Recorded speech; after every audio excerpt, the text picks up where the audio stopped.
Volunteer group nagsagawa ng isang workshop para ihanda ang mga guro sa SOC Sargent sa pagbibigay ng psychological first aid sa kanilang mga estudyante. Ito ay bilang suporta sa mga nakakaranas ng stress at trauma dulot ng magnitude 7.8 na lindol sa Mindanao. Si Harlem Perolino ng PIA SOC Sargent sa sentro ng balita. Bagamat humupa na ang malalakas na pagyanik, may mga bakas ng lindol na hindi nakikita sa mga bitak ng pader o sirang gusali.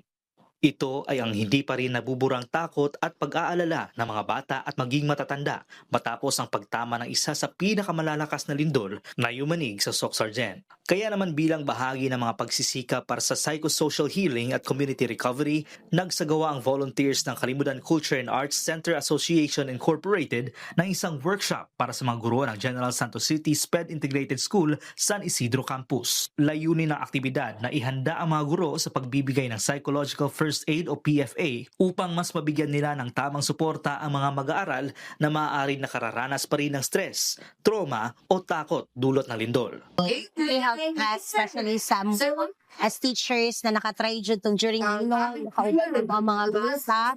Nakita dyan naman sa matasawa ng peers. This activity, murag ka ng lamig kayo sa feeling na ma-release po din mo siya. Hopefully, ito din ganitong energy na meron kami ngayon, makaskade din namin sa mga students namin in the future. Isa lang ito sa mga psychosocial support activity ng grupo. Noong mga unang araw matapos ng kalamidad, nagsagawa rin sila ng arts-based healing activities para sa mga bata at ilang residente sa mga apektadong komunidad sa Barangay Kalumpang at Barangay San Jose ng General Santos City. Ganito talaga, we need to move on. Gawin natin ulit, maging resilient tayo. Kasi mentally, if hindi ready ang tao, emotionally hindi siya ready. Hindi siya makapag-move on, hindi siya makapagplano, at hindi niya mapreparahan ang sunod na naman na emergency.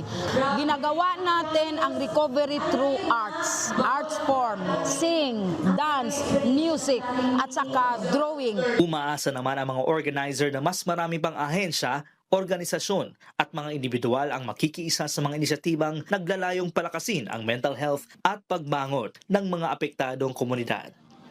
Dahil sa bawat batang natututong muling umiti at sa bawat gurong handang umalalay, unti-unti ring bumabalik ang pag-asa ng mga komunidad na minsang niyanig ng takot at pangamba.